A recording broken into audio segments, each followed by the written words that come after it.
మీ ఎలాంటి వ్యాపార ప్రకటనలకైనా వెంటనే మా ఛానల్ సంప్రదించండి. ప్రస్తుతం మనతో పాటు ప్రముఖ ఆధ్యాత్మికవేత్త ఆస్ట్రో న్యూమరాలజర్ జయప్రద గారు మనతో ఉన్నారు. మేడం గారితో మాట్లాడేద్దాం. నమస్కారం మేడం. నమస్తే అమ్మా. శ్రీమాత్రే నమః. మేడం, 2025 బాగా కలిసి వచ్చిన వాళ్ళలో, అలాగే విశేషమైన ఫలితాలు అందుకున్న వాళ్ళలో వృషభ రాశి వాళ్ళు ముందు వరుసలో ఉంటారని చెప్పుకోవచ్చు. మరి 2026 వీళ్ళకి ఏ విధంగా కలిసి రాబోతుంది? ఓవరాల్గా హిట్టా ఫట్టా ఏ విధంగా ఉండబోతుంది? సంవత్సరం అంతా కూడా ఎటువంటి జాగ్రత్తలు తీసుకోవాలి? తప్పకుండా వృషభ రాశి వాళ్ళకి 2026 కొన్న కలిసి వస్తుంది. ఎందుకంటే వీళ్ళకి లాభస్థానంలో శనేశ్వరుడు, దశమస్థానంలో రాహువు, లాభస్థానంలో శనేశ్వరుడు. శని రాహువులు ఇద్దరు కొన ఇచ్చే ఫలితాలు ఎప్పుడు కొన ఒకేలాంటి ఫలితాలు ఇస్తారు.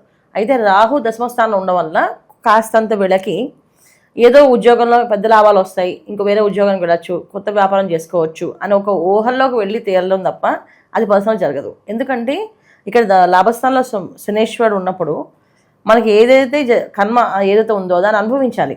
అయితే ఏంటంటే ఇక్కడ లాభంలో ఉన్నారు కదా, మనకి ఆయన కర్మ ఎందుకు అనిపిస్తుంటే ఆయన కర్మాధిపతి, కర్మకి అధిపతి కనుక ఆయన ఎటువంటి కర్మలైనా మనం అనుభవించాల్సింది. అది మంచి కర్మైనా చెడు కర్మైనా అనుభవించాల్సింది. సో మంచి కర్మలు ఏమున్నాయి ఆయన లిస్ట్ అవుట్ చేస్తాడు. ఆ లిస్ట్ అవుట్లో మనకి ఈ ఉద్యోగంలోనే సుఖం ఉంది, ఈ ఉద్యోగం చేయాలనుకున్నాళ్ళు ఇంకా వీళ్ళు పెద్ద ఉద్యోగానికి వెళ్ళే అవకాశం లేదనుకోండి, వీళ్ళు మాయలో పడి ఆ ఉద్యోగంకి వెళ్ళడం, అక్కడ రాకపోవడము, మళ్ళీ వెనక్కి రావడం, మళ్ళీ ఈ ఉద్యోగాన్ని బతిమాలి ఉండడం అని జరుగుతుంది.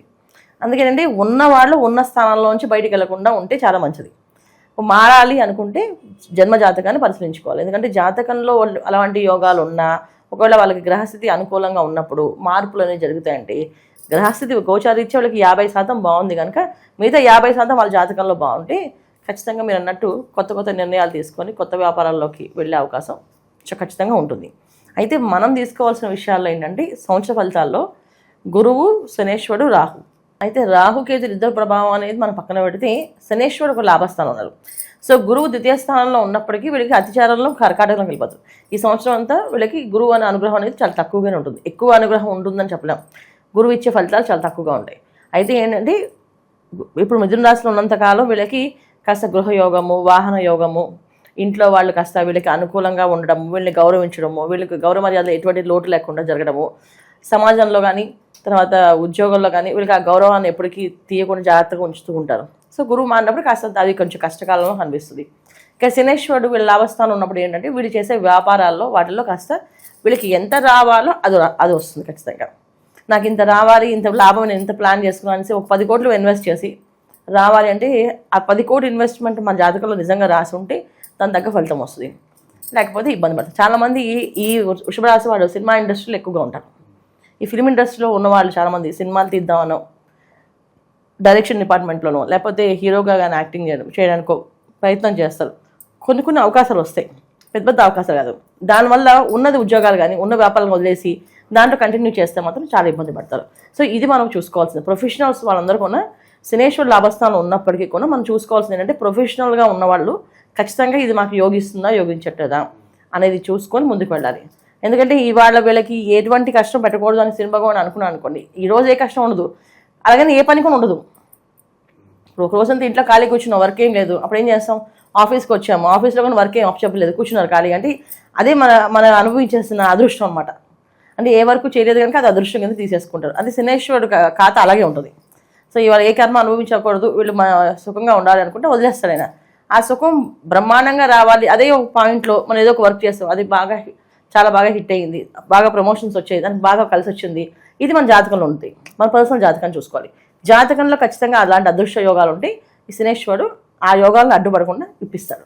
సో అప్పుడు మనకు ఫలితాలు వస్తాయి. ఇది వృషభ రాశి వాళ్ళు తీసుకోవాల్సింది. ఈ సంవత్సరం ముఖ్యంగా విద్యార్థులు జాగ్రత్తగా ఉండాలి. ఎందుకంటే విద్యార్థులకి కాస్తంత ఇబ్బంది, విదేశ యోగాలు కానీ విదేశీ ప్రయాణాలు చేసేవాళ్ళు కానీ కాస్తంత ఇబ్బందిగా, ఏంటంటే ఏదో ఒక మాయలో పడ్డమో ఇబ్బంది పడ్డమో అనేది జరుగుతుంది.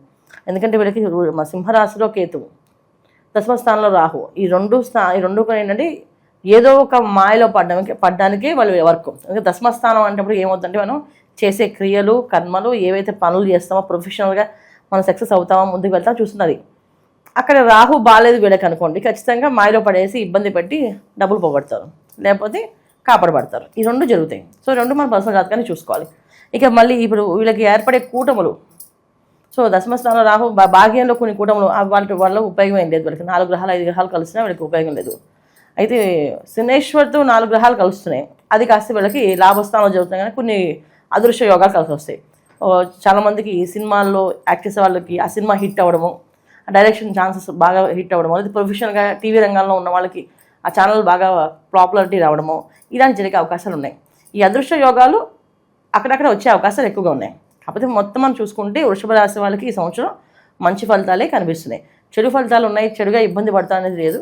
ఆరోగ్య విషయం కొంచెం జాగ్రత్తగా ఉండాలి. ఎందుకంటే గురువు 3వ ఇంట్లో ఉంటే మాత్రం కాస్త అనారోగ్య సమస్య, ఒక రకమైన గ్యాస్కి సంబంధించిన ఇబ్బందులు, ఆ తర్వాత మహిళలకైతే కాస్తంత శిరోవేదం అంటే తలనొప్పి, బ్యాక్ పెయిన్స్ వచ్చే అవకాశాలు ఉన్నాయి. కానీ జాగ్రత్తగా ఉండాల్సిన అవసరం ఖచ్చితంగా ఉంది. సో లాంగ్ టర్మ్ గోల్స్ పెట్టుకోవచ్చు అంటారా? ఈ సంవత్సరం నేను ఈ విధంగా వెళ్ళాలి, ఇలా సంపాదించాలి, ఇలా ఉంటే బాగుంటుంది, ఒక ప్రణాళిక రాసుకోవచ్చు అంటారా? ఖచ్చితంగా ఈ సంవత్సరం పెట్టుకుంటేనే వీళ్ళకి లాభస్థానం శనేశ్వరుడు దానికి ఒక ప్లానింగ్ ఇవ్వగలుగుతాడు.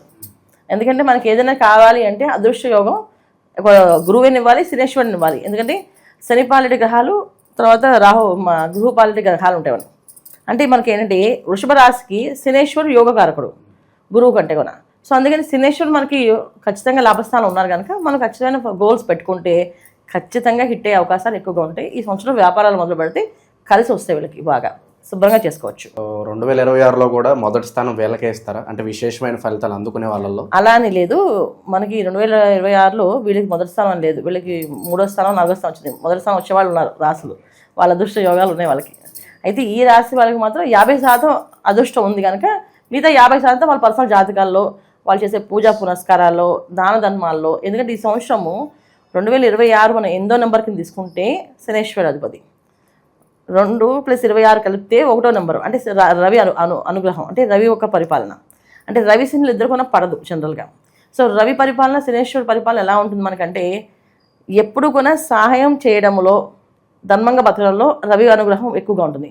ఇప్పుడు మనం ఎక్కువ రవి భగవాన్ ఒక అనుగ్రహం కావాలంటే మనం కొంచెం ధర్మంగా ఉండాలి, అప్పుడు ఆయన అనుగ్రహం వస్తుంది. అప్పుడు ప్రొఫెషనల్ మనకి సక్సెస్ అవుతాం.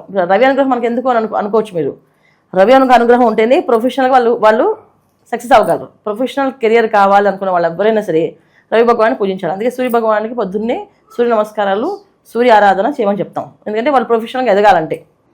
అలాగే శనేశ్వరుడు కర్మాధిపతి అయినా, సో ఎటువంటి కర్మలు మనకి మంచి కర్మలు ఎక్కడున్నాయో అనేది కూడా ఆయన ఇప్పించాలి. సో అందుకని ఆయన అనుగ్రహం కావాలి.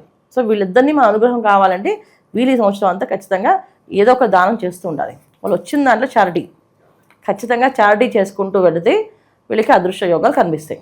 చారిటీ ఎలా చేయాలి? ఎంతైనా చేయొచ్చు. మీరు డబ్బుగా చేయొచ్చు, అన్నదానం చేయొచ్చు, వస్త్రదానం చేయొచ్చు, గృహదానం చేయొచ్చు, తర్వాత వస్తుదానం చేయొచ్చు. లేదు మాకు ఏ దానాలు చేసే పరిస్థితి లేదు, మేము చాలా పేదవాళ్ళం ఏంటంటే చక్కగా గోశాలకు వెళ్ళి గోవు చుట్టూ ప్రదక్షిణాలు చేస్తూ గోవుకి రాసం పెడుతూ ఉండండి. మీకు దాంట్లో కూడా ఇబ్బంది ఏం కదా. కానీ ఎంతో కొంత చారిటీ ఈ సంవత్సరం వీళ్ళు చేస్తే వీళ్ళకి కలిసి వస్తుంది ఈ సంవత్సరం. అది వీళ్ళు చేస్తున్నారు. ఇంకా విశేషంగా సంవత్సరం మొత్తం చేసుకోవడానికి వీలుగా ఏదైనా పరిహారాలు ఉంటే తెలియచేయండి. సోమనాథ క్షేత్రం, సోమేశ్వర స్వామి ఆలయంకి, ఎందుకంటే గురువు అనుగ్రహం తక్కువగా ఉంది వీళ్ళకి కనుక మనకి జ్యోతిర్లింగాల్లో ఒక సోమనాథ క్షేత్రం అని చెప్పేసి ఆ క్షేత్రానికి వెళ్ళడము, సోమేశ్వరిని ఆరాధించడము, ఆ క్షేత్రంలో దర్శనం చేసుకుని అక్కడ ప్రదక్షిణాలు చేయడము, అక్కడ హాయిగా నిద్ర చేయడం చేస్తే వీళ్ళకి విశేష ఫలితాలు వస్తాయి. అలాగే ప్రతి సోమవారం అభిషేకం, ఖచ్చితంగా శివాలయానికి వెళ్ళి అభిషేకం చేయించుకుంటూ ఉంటే కూడా మంచి ఫలితాలు ఉంటాయి. కుదిరితే ఇంట్లో రుద్రాభిషేకం చేయించుకోండి, అది ఇంకా చాలా విశేష ఫలితాన్ని ఇస్తుంది. ఇది ధన్యవాదాలు మేడం. నమస్తే, శ్రీమాత్రే నమః.